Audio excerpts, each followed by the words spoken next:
બે દિવસ ગુજરાતમાં કરશે માવઠું. માવઠા અંગે હવામાન વિભાગે આગાહી કરી છે. આજે અને આવતીકાલે ઘણા ભાગોમાં થઈ શકે છે વરસાદ. વેસ્ટર્ન ડિસ્ટર્બન્સ અને સાયક્લોનિક સર્ક્યુલેશનની અસર રહેશે. આજે 6 જિલ્લામાં માવઠાની આગાહી છે, જેમાં અમરેલી, ભાવનગર, દાદરાનગર હવેલી, દમણ, તાપી અને ડાંગમાં વરસાદની આગાહી છે. તો 21 એપ્રિલના રોજ અમરેલી, ભાવનગર, સુરત, ભરૂચમાં વરસાદની આગાહી કરાઈ છે. અમદાવાદમાં મહત્તમ તાપમાન 41 ડિગ્રી રહેવાની શક્યતા છે, તો ગાંધીનગરમાં મહત્તમ તાપમાન 40 ડિગ્રી રહેવાની શક્યતા છે.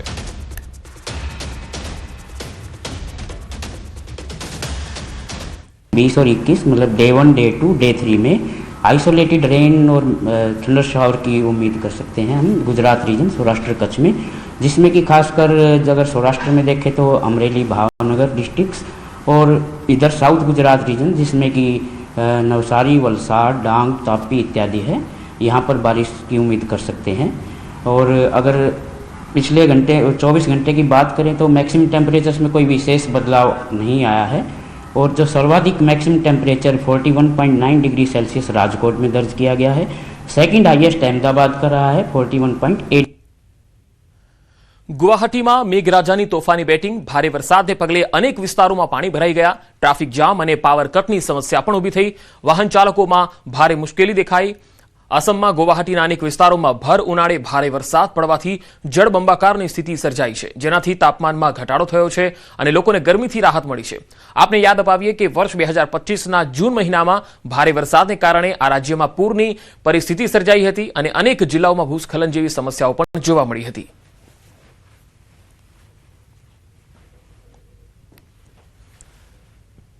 દેશમાં મોસમનો મિજાજ અલગ અલગ જોવા મળે છે. ગુજરાતમાં આકરી ગરમી વચ્ચે માવઠાનો માર છે, તો જમ્મુ કાશ્મીરમાં કેટલાક ભાગોમાં હિમવર્ષા થઈ રહી છે. જમ્મુ અને કાશ્મીરના રાજૌરી, પૂંછ જિલ્લાના ઉપરના ભાગોમાં તાજી બરફવર્ષા થઈ, જેના કારણે ઘણી જગ્યાએ બરફ છવાઈ ગયો છે. તસવીરોમાં તમે જોઈ શકો છો.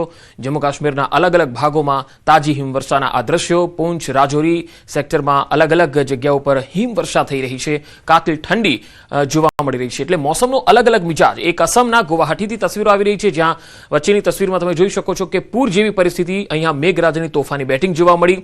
ગુજરાતમાં માવઠાના મારની આગાહી છે, પરંતુ ગરમીનો પ્રકોપ પણ એટલો જ છે. 41 ડિગ્રીની આસપાસ તાપમાન છે અને જમ્મુ કાશ્મીરમાં બરફવર્ષા થઈ રહી છે.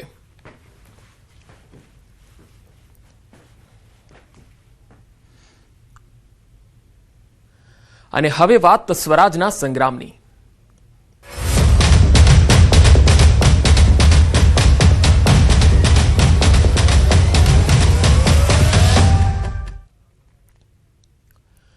સુરતમાં હવાલાકાંડના પર્દાફાશ મુદ્દે હર્ષ સંઘવીએ નિવેદન આપ્યું છે. આમ આદમી પાર્ટી પર નાયબ મુખ્યમંત્રીના પ્રહાર. આટલા બધા રૂપિયા ક્યાંથી આવ્યા, આ સવાલ તેમણે કર્યો છે. રૂપિયા 1 વર્ષથી અલગ અલગ જિલ્લામાં અપાતા. યુટ્યુબ ચેનલ ચલાવતા લોકોને રૂપિયા અપાતા હતા. ગુજરાતમાં અંદરોઅંદર ઝઘડા કરાવવાના હતા પ્રયાસ. આમ આદમી પાર્ટીનો કોઈ એક દિલ્હીથી આવેલા નેતાના પીએ એનું હવાલા કૌભાંડ કઈ પકડાયું છે અને વિડીયોના દ્રશ્ય તમે જુઓ તો આગળ આ મોટી ઠોકરી રૂપિયાની દેખાય છે.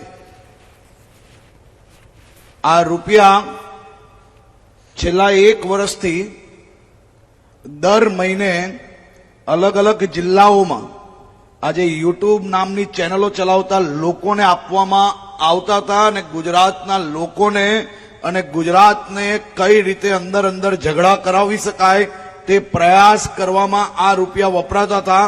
આનું આખું ષડયંત્ર આજે ખુલ્લું પડ્યું છે.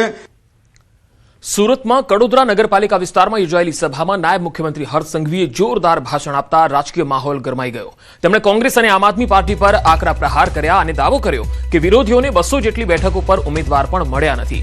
ચૂંટણીમાં કોંગ્રેસ, આપ અને અપક્ષ દ્વારા ઉમેદવારી ફોર્મ પરત ખેંચાયા હતા. જિલ્લામાં 4 ખૂણેથી કોંગ્રેસનો સફાયો થયો હોવાનો દાવો કર્યો. આ કાર્યક્રમમાં સ્થાનિક ધારાસભ્ય ઈશ્વર પરમાર સહિત જિલ્લા સંગઠનના પદાધિકારીઓ અને હજારો કાર્યકર્તાઓ ઉપસ્થિત રહ્યા.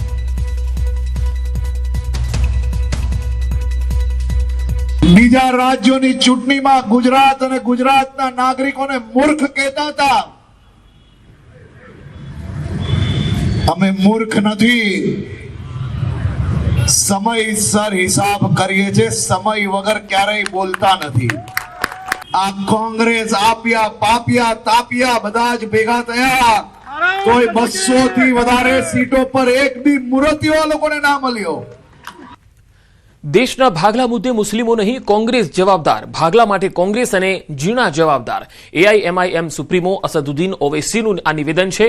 સુરતના ઊન અને લિંબાયત વિસ્તારમાં જનસભાને સંબોધતા ઓવૈસીએ વધુમાં પશ્ચિમ બંગાળમાં 11 સીટ પર લડવા મુદ્દે વોટ કટવા આરોપનો વળતો જવાબ આપ્યો.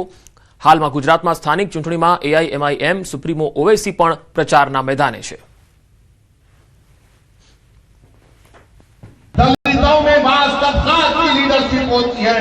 भारत में अगर किसी की लीडरशिप नहीं हो सकती तो जालिम लोग कहते हैं कि मुसलमान की लीडरशिप नहीं हो सकती है.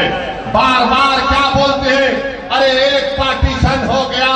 अरे तुम झूठ बोल रहे हो. पार्टीशन का जिम्मेदार मुसलमान नहीं था, क्योंकि 90% मुसलमान तो डाल ही नहीं सकते थे उस जमाने में जब वो जालिम जिना इस मुल्क में 2 टुकड़े किए. और 2 टुकड़े करने वालों में क्या कांग्रेस पार्टी शामिल नहीं है? बिल्कुल है. ये मैं नहीं कह रहा हूं, मौलाना अबुल कलाम आजाद अपनी किताब इंडिया विल फ्रीडम में कह रहे कि मैं गांधी के पास गया, मैं नेहरू के पास गया कि भारत के टुकड़े मत होने दो. और मौलाना आजाद ने क्या लिखा वो आप इस किताब को उठाकर पढ़ लीजिए. બનાસકાંઠાના ધાનેરામાં ભાજપના આગેવાનનો વધુ એક વિડીયો વાયરલ થયો. ધાનેરા ભાજપના આગેવાન ભગવાનદાસ પટેલનો ધમકી આપતો વિડીયો વાયરલ થયો અને ત્યારબાદ જે તેવર છે એ બદલાઈ ગયા. તેમણે કહ્યું કે કોંગ્રેસ પાસે પ્રચાર માટે કોઈ મુદ્દા નથી રહ્યા. ભગવાનદાસે જિંદગીમાં કોઈને ધમકી આપી નથી.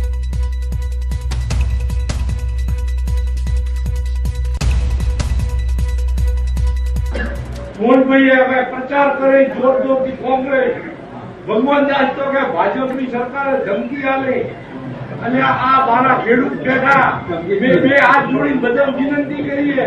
ભગવાન દાસનો જિંદગી કોઈ ધમકી આલી નહીં. આપણા ગામના બંને પેઢીઓ છલોછલ કમળથી ભરાય એવી મને સંપૂર્ણ આશા છે. આ પવિત્ર ધામમાં તેમણે 3 દિવસ પહેલા સભામાં મતદારોને કહ્યું હતું કે વારે ઘડીએ ભૂલ કરશો તો અમારા પગ તમારા કામ કરવા ગાંધીનગર માટે નહીં ઉપડે. હજુ ભૂંગળા પડ્યા છે, પાણીમાં નથી નાખ્યા.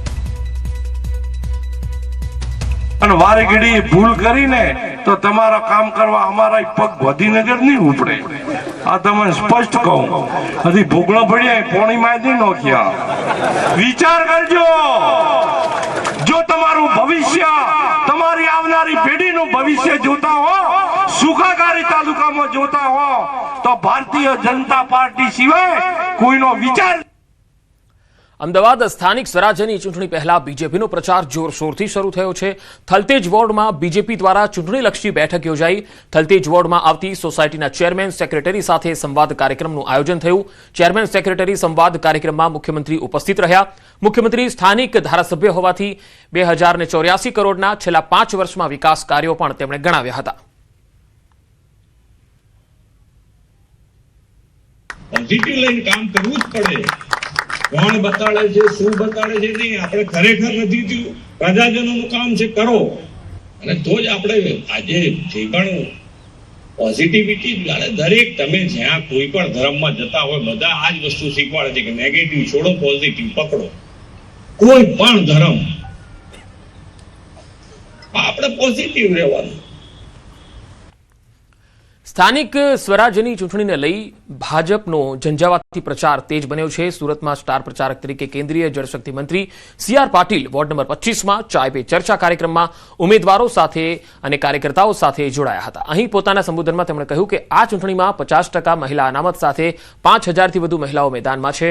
મહિલાઓને અધિકાર અપાવવાનો પ્રયાસ નરેન્દ્ર મોદી સરકારે કર્યો છે, જ્યારે કોંગ્રેસ સહિત વિપક્ષ પર તેમણે મહિલા અનામત બિલનો વિરોધ કરી મહિલાઓને નુકસાન પહોંચાડવાના આક્ષેપ કર્યા.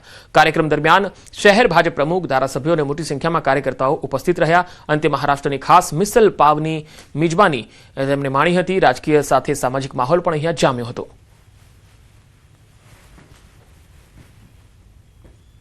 जब भी उन्होंने स्थानिक स्वराज्य के अंदर भी 50% महिलाओं को अधिकार दिया हुआ था और उसके कारण आज आप देख रहे होंगे कि स्थानिक स्वराज्य के इलेक्शन में जब 10,000 कैंडिडेट इलेक्शन लड़ रहे हैं तो उसमें से करीब 5,000 से ज़्यादा महिला ये इलेक्शन लड़ रहे हैं. कोई भी विरोध पक्ष का कोई भी उसका मेंबर कम नहीं हो रहा था. सबको अधिकार प्राप्त हो रहा था. मगर हर बार की तरह इस बिल को भी गिराकर तो महिलाओं का अधिकार छीनकर उन्होंने जो खुशी व्यक्त की वो पूरे देश के महिलाओं ने, बहनों ने, माओं ने देखी है। બનાસકાંઠામાં સ્થાનિક સ્વરાજ્યની ચૂંટણીને લઈ પ્રચાર પૂરજોશમાં ચાલી રહ્યો છે. પ્રદેશ નેતા અલ્પેશ ઠાકોર આજે વડગામ તાલુકાના મેમદપુર ગામે પહોંચ્યા, જ્યાં તેમણે ભાજપ ઉમેદવારના સમર્થનમાં જંગી સભા સંબોધી. કબીરપુરા મેમદપુર વિસ્તારમાં યોજાયેલી આ સભામાં મોટી સંખ્યામાં લોકો ઉમટ્યા. રાજ્યભરના નેતાઓ ચૂંટણી મેદાનમાં ઉતરી પ્રચાર કરી રહ્યા છે, ત્યારે અલ્પેશ ઠાકોરે ભાજપ સરકારના વિકાસ કામોને આગળ ધપાવવા પાર્ટીને વિજય બનાવવા હાકલ કરી. વડગામના મેમદપુરમાં ભારતીય જનતા પાર્ટીના ઉમેદવારના સમર્થનમાં પ્રચાર કરવા માટે આવ્યો છું. આદરણીય ભૂપેન્દ્રભાઈ હર્ષભાઈના નેતૃત્વમાં જે રીતે ગુજરાતના છેવાડે સુધી તમામ જગ્યાએ વિકાસની યાત્રા ચાલી રહી છે, લોકોના કામ થઈ રહ્યા છે, લોકોની જરૂરિયાતો પૂરી થઈ રહી છે. રાજકોટમાં સ્થાનિક સ્વરાજ્યની ચૂંટણીને હવે માત્ર 7 દિવસ બાકી છે અને રાજકીય ગરમાવો ચરમસીમાએ છે, ત્યારે ભાજપ, કોંગ્રેસ અને આપના ઉમેદવારો જોરશોરથી પ્રચારમાં વ્યસ્ત છે. ખાસ તો વોર્ડ નંબર 12માં પૂર્વ મેયર પ્રદીપ ડવ પોતાની પેનલ સાથે ઘરે ઘરે જઈ સમર્થન માંગતા જોવા મળી રહ્યા છે. 58,000થી વધુ મતદારો ધરાવતા આ વિશાળ વોર્ડમાં સવર્ણ મતદારોનું પ્રભુત્વ મહત્વનું ગણાઈ રહ્યું છે, જ્યારે ઉમેદવારો વિકાસ કાર્યો અને ભૂતકાળના કામોના આધારે જીતનો દાવો કરી રહ્યા છે. 28મી તારીખે મતદારોનો નિર્ણય શું આવશે તેના પર સૌની નજર રહેશે. સ્થાનિક સ્વરાજ્યની ચૂંટણીના મતદાનને આડે હવે બસ ગણતરીના જ દિવસો બાકી બચ્યા છે, ત્યારે રાજકોટના પૂર્વ મેયર પ્રદીપભાઈ ડવ પોતાની પેનલ સાથે હાલ પ્રચાર પ્રસાર કરી રહ્યા છે. સીધી જ વાત કરશું પ્રદીપભાઈ સાથે. પ્રદીપભાઈ, શું કહેશો, ગત ટર્મની અંદર કેટલા વિકાસ કામો આ વોર્ડમાં કરેલા છે? આ વર્ષે જ્યારે અમે ભારતીય જનતા પાર્ટીના ઉમેદવાર તરીકે મને પાર્ટીએ મારી પર જ્યારે વિશ્વાસ મૂક્યો છે અને ગત ટર્મમાં પણ મારી કોર્પોરેટરની અહીં જવાબદારી હતી, સાથે મેયર તરીકેની પણ રાજકોટ મહાનગરપાલિકાની જવાબદારી મળી, ત્યારે ગૌરવ સાથે કહી શકું કે રાજકોટના 1 થી 18 વોર્ડમાં સૌથી વધુ વિકાસના કામો જો કોઈ વોર્ડમાં થયા હોય તો વોર્ડ નંબર 12માં થયા છે. બેઝિક જરૂરિયાત પાણી માટેની DI પાઇપલાઇનનો, રસ્તાઓ, આરોગ્યની સુવિધા માટે થઈને તો નવું આરોગ્ય કેન્દ્ર, નવા છે એ આયુષ્યમાન ભારતના કેન્દ્રો, પંડિત દીનદયાલ ઔષધાલયો, નવી 4 પ્રાથમિક શાળાઓ, નવી 13 આંગણવાડીઓ. હું જ્યારે ચૂંટાણો આ વિસ્તારમાંથી ને ત્યારે રાજકોટમાં છે અંદાજિત 450થી વધુ બગીચાઓ હતા, પણ આ વોર્ડમાં છે એક પણ બગીચો નહોતો. ત્યારે આધુનિક વાવડીમાં છે 8 કરોડના ખર્ચે બગીચાનું પણ નિર્માણ કર્યું. અહીંયા આપણે જે હાલ છે એનાથી માત્ર 200 મીટરના અંતરે નવો બગીચો છે એ 4 મહિના પહેલાં તેમનું લોકાર્પણ કર્યું. હાલમાં રેસકોર્સ ગાર્ડન પછીનો સૌથી મોટો બીજા નંબરનો ગાર્ડન એ મારા વોર્ડમાં 27 કરોડના ખર્ચે બનવા જઈ રહ્યો છે. આ ઉપરાંત વાવડીમાં નવું ફાયર સ્ટેશન, આંતરરાષ્ટ્રીય કક્ષાનું Mavdi sports complex, Atal Bihari Vajpayee sports complex, ગત 5 વર્ષની અમારી કામગીરી છે એનો હિસાબ પણ અમે લોકો સમક્ષ રજૂ કર્યો છે. મને ચોક્કસ વિશ્વાસ છે કે તે આજે જન સમર્થન જે રીતે જોઈએ છીએ ત્યારે લોકોની ખૂબ આશા અમારી ઉપર છે. લોકો નરેન્દ્રભાઈ મોદીના નેતૃત્વમાં ભારતીય જનતા પાર્ટીના 4 કમળને ખૂબ જંગી લીડથી વિજય અપાવશે એ નિશ્ચિત છે. ને અહીં અમે રાજનીતિ વિકાસના આધારિત, અમારા કામોની આધારિત ને એટલે જ અમે કહીએ છીએ કે આ વિસ્તારમાં અમારા કામ બોલે છે. આ જ વિસ્તારમાં છેલ્લા 20 વર્ષથી રહું છું અને આ જ વિસ્તારમાં 20 વર્ષથી ભારતીય જનતા પાર્ટીના કાર્યકર્તા તરીકે હર હંમેશ તમામ ચૂંટણીમાં અને ચૂંટણી પત્યા બાદ પણ લોકો વચ્ચે અમે રહ્યા છીએ અને અમે 4 ઉમેદવારો જંગી બહુમતી જીતશું અને કોંગ્રેસના અને આમ આદમી પાર્ટીના આ વોર્ડમાં સુપડા સાફ થવાના છે એ નિશ્ચિત છે. ઘણા બધા કામો થયા છે એટલે જન સંપર્ક અમે કરીએ છીએ ત્યારે અમને બધાના આશીર્વાદ પણ મળે છે. તમારે અહીં આવવાની જરૂર નથી. તમને અમે ભાજપને અને મોદી સાહેબને જ અમે મત આપશું અને તમે એવા કામ સરસ કર્યા છે એટલે તમારે કોઈ ચિંતા કરવાની જરૂર નથી. તેઓએ વિજયનો વિશ્વાસ છે તે વ્યક્ત કર્યો છે. સાથોસાથ તેમણે જણાવ્યું છે કે ગત ટર્મની અંદર 18 વોર્ડ પૈકી સૌથી વધુ કામો છે તે વોર્ડ નંબર 12માં એટલે કે 550 કરોડના થયા છે. અંકિત પોપટ, ન્યૂઝ 18 ગુજરાતી, રાજકોટ. સુરત ગ્રામ્ય વિસ્તારમાં સ્થાનિક સ્વરાજ્યની ચૂંટણી પૂર્વે કાયદો અને વ્યવસ્થા જાળવવા પોલીસ એક્શન મોડમાં આવી ગઈ. જિલ્લા પોલીસ અધિક્ષકે કહ્યું કે દારૂબંધીના કડક અમલ માટે વ્યાપક દરોડાઓ દરમિયાન દેશી અને વિદેશી દારૂના કરોડો રૂપિયાના મુદ્દામાલ સાથે અનેક કેસ નોંધાયા. સાથે જ NDPS એક્ટ હેઠળ ડ્રગ્સ વિરોધી ઝુંબેશમાં મોટી કાર્યવાહી કરવામાં આવી. સામાજિક તત્વો સામે અસામાજિક તત્વો જે છે તેની સામે સખત પગલાં લઈ 46 આરોપીઓ ઝડપાયા છે. પાસા હેઠળ કેસો અને તડીપારની દરખાસ્તો પણ તૈયાર કરાઈ, જ્યારે જિલ્લામાં 9 ચેકપોસ્ટો સાથે 24 કલાક વાહન ચેકિંગ ચેકિંગ અને સંવેદનશીલ વિસ્તારોમાં પેટ્રોલિંગ પણ વધારાયું, જેથી મતદારો નિર્ભય અને સુરક્ષિત વાતાવરણમાં મતદાન કરી શકે.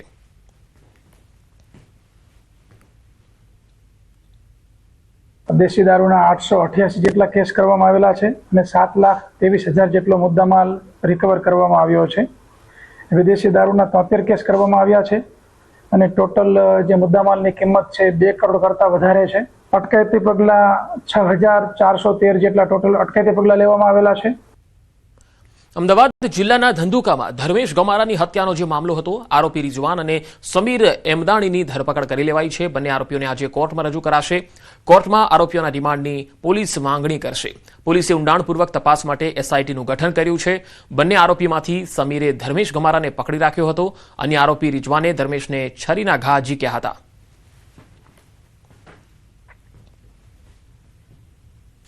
મરણ જનારને પકડી રાખવામાં આવેલ હતા, જ્યારે રિઝવાન દ્વારા તેમને છરીનો ઘા મારવામાં આવેલ હતો અને હત્યા નિપજાવવામાં આવેલ હતી. સુરેન્દ્રનગરના ધ્રાંગધ્રામાં બાળકના મૃતદેહ મળવાના મામલે મોટો ખુલાસો થયો. મૃતક બાળકના ઘર પાસે રહેતી એક મહિલા સામે ગુનો દાખલ થયો છે. પોતાને ભુવા તરીકે ઓળખાવતી રેહાનાબેન માયક નામની મહિલાની પોલીસે અટકાયત કરી.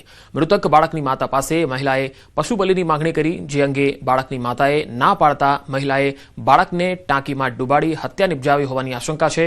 પુનિતનગરમાં 5 વર્ષના બાળકનો પાણીની ટાંકીમાંથી મૃતદેહ મળ્યો. હત્યા થઈ હોવાની આશંકાએ મૃતદેહને બહાર કાઢી ફોરેન્સિક પીએમ માટે મોકલવામાં આવ્યો.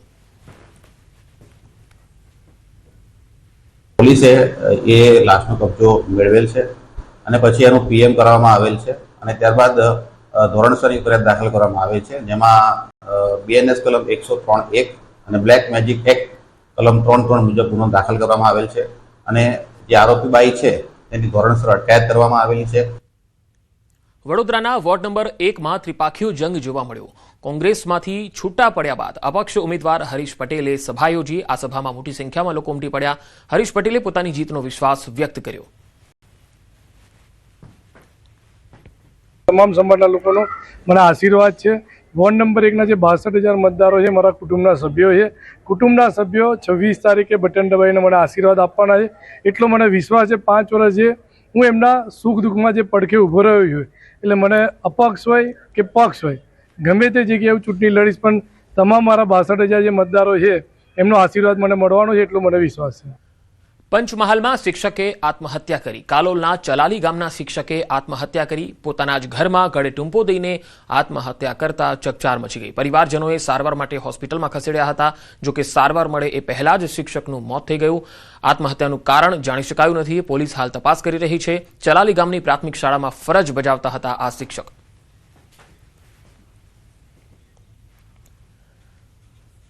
ગાંધીનગરમાં ફરજ બજાવતા અમદાવાદ ખાતે રહેતા એક ક્લાસ 1 અધિકારી અને પરિવારવાસી પ્રોડક્ટનો બન્યા શિકાર. લોકોના જીવ અને આરોગ્ય સાથે ખુલ્લેઆમ ચેડા થઈ રહ્યા છે.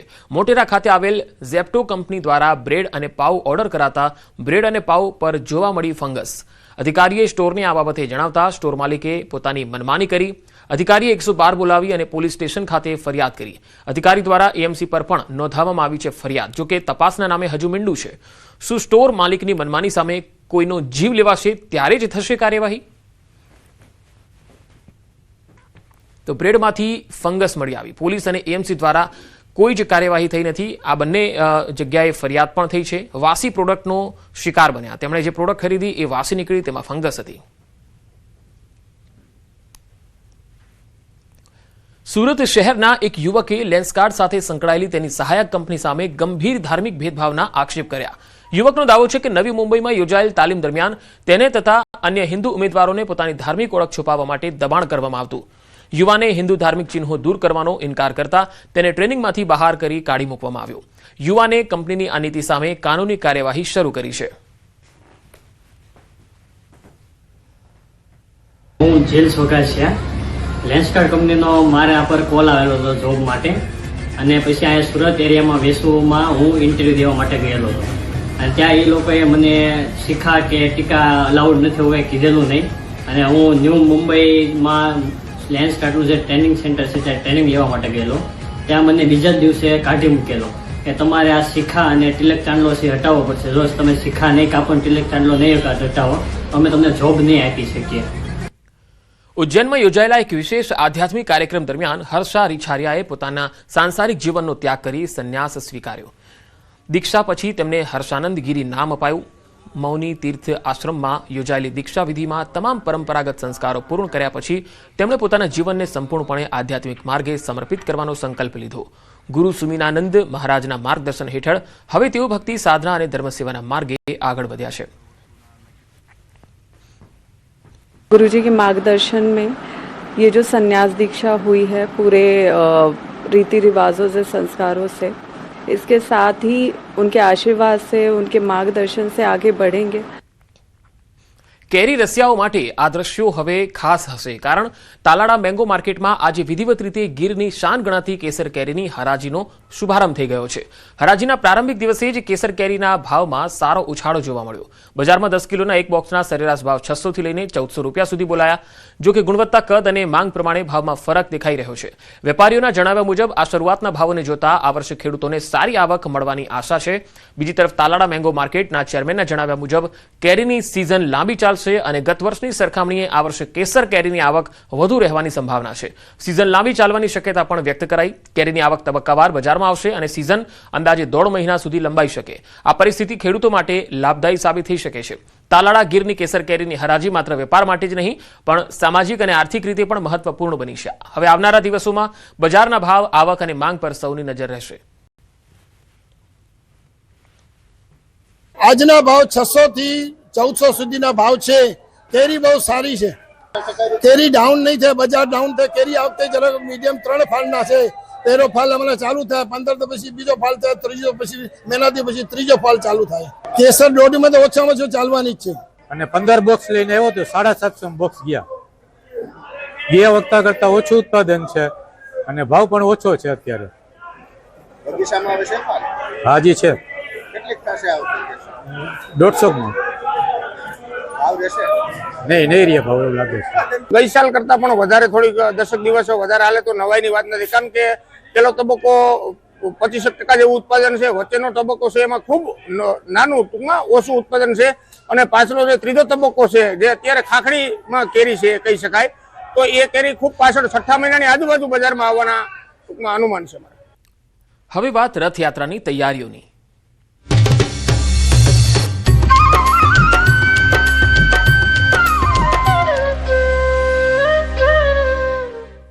અમદાવાદમાં 149મી રથયાત્રાની તૈયારીઓનો શુભારંભ થયો છે. જગન્નાથ મંદિર જમાલપુર ખાતે ચંદન યાત્રાની શરૂઆત થઈ. વૈદિક મંત્રોચ્ચાર સાથે અક્ષય તૃતીયાના પાવન દિવસે રથ પૂજન વિધિ કરવામાં આવી. મોટી સંખ્યામાં ભક્તો મંદિર પરિસર ખાતે ઉપસ્થિત રહ્યા.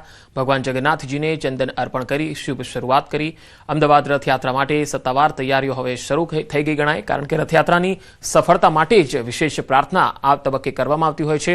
શહેરમાં ધાર્મિક ઉત્સાહનો પણ માહોલ હવે જોવા મળશે. તો મંદિરમાં પવિત્ર ચંદન યાત્રા કરવામાં આવી.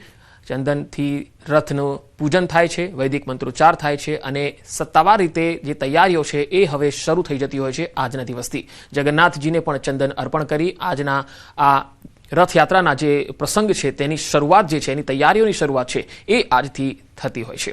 149મી રથયાત્રાની આ તૈયારીઓ છે. વધુ માહિતી મેળવીએ. સંવાદદાતા અમદાવાદથી દીપિકા કુમાર મારી સાથે જોડાયા છે. દીપિકા, કેવી તૈયારીઓ અત્યારે થઈ રહી છે અને હવે આજની ચંદનની જે તિલક કરી અને જે વિધિવત રીતે મંત્રોચ્ચાર કર્યા, હવે શું થશે? બિલકુલ પંકજ, અત્યારે ખાસ કરીને જમાલપુર ખાતે આવેલા જગન્નાથ મંદિરની અંદર ચંદન યાત્રા છે તે યોજાઈ રહી છે, પરંતુ તેની સાથે રથનું પૂજન પણ થઈ રહ્યું છે. ત્યારે આપ જોઈ રહ્યા છો કે ભગવાન જગન્નાથ જે રથની અંદર રથયાત્રા કરવા નીકળતા હોય છે તે રથનું પૂજન કરવામાં આવી રહ્યું છે. સોમવાર, અબીલ, ગુલાલ, ચંદન સાથે આ પૂજા અર્ચના કરવામાં આવી રહી છે. સાથે જ તાળાછડી ચડાવીને ચોખા ચડાવીને ભગવાનના રથની પૂજા કરવામાં આવી રહી છે. ત્રણેય રથ જેમાં ભગવાન જગન્નાથ, બલભદ્ર અને સુભદ્રાજી છે તેઓ વિરાજ થઈને ખાસ કરીને નગરયાત્રાએ નીકળતા હોય છે. તેનું રથ પૂજન અખાત્રીજના અવસરે વિશેષ પ્રકારે એટલા માટે કરવામાં આવતું હોય છે કે અખાત્રીજનો અવસર એટલે તો વણ જોયું મુહૂર્ત, એટલે મુહૂર્ત વગર કોઈ પણ તમે કામ કરો, શુભ કાર્યની શરૂઆત કરવી હોય છે. આ વખતે 2 તિથિ છે તે અખાત્રીજની કરવામાં આવી. એમાં પણ સૂર્યોદય દરમિયાન જે તિથિ થતી હોય છે તે તિથિમાં ખાસ કરીને પૂજન કરવામાં આવતું હોય છે અને તે પ્રકારે વૈષ્ણવ સંપ્રદાયમાં આ પરંપરા છે તે પરંપરા અનુસાર અહીં મંદિર પરિસરમાં પણ જગન્નાથ મંદિરમાં પણ એ પ્રકારે પૂજા અર્ચના કરવામાં આવી રહી છે. મહત્વની વાત છે કે કોંગ્રેસ નેતા હિંમતસિંહ પટેલ તેઓ અહીં ઉપસ્થિત છે. સાથે કહી શકાય કે મંદિરના ટ્રસ્ટી છે મહેન્દ્ર ઝા તેઓ અને સાથે મંદિરના પૂજારી છે દિલીપદાસજી મહારાજ તેઓ આ પૂજા અર્ચના કરવામાં વ્યસ્ત છે. સૌથી મહત્વની વાત એ પણ છે કે ચંદન યાત્રા ઉનાળામાં કરવામાં આવતી હોય છે અને ઉનાળામાં જે ચંદન યાત્રા કરવામાં આવતી હોય છે તેમાં ભગવાનની શીતળતા પ્રાપ્ત થાય તે માટે ચંદન અર્પણ કરવામાં આવતું હોય છે. શાસ્ત્રોક્ત વિધિ પ્રમાણે ખાસ કરીને આ ચંદન યાત્રા છે એ કરવામાં આવી રહી છે. ચૈતન્ય શંભુ મહારાજ છે તેઓ પણ અહીં પહોંચ્યા છે. હિંમતસિંહ પટેલ કોંગ્રેસના નેતા તેઓ પણ અહીં ઉપસ્થિત છે અને ખાસ કરીને ચંદન યાત્રા છે અને રથનું પૂજન છે, ત્રણે રથનું પૂજન છે એ હાલ કરવામાં આવી રહ્યું છે. પંકજ. જી દીપિકા, આભાર સમગ્ર માહિતી આપવા માટે. તો જોઈ રહ્યા છો તમે કે કેવી રીતે અહીંયા પૂજા વિધિ થઈ રહી છે અને આજે શુભ મુહૂર્તમાં આ પૂજાનો શુભારંભ થયો છે. હવે રથયાત્રાની સત્તાવાર તૈયારીઓ આજથી શરૂ થઈ ગઈ ગણાય.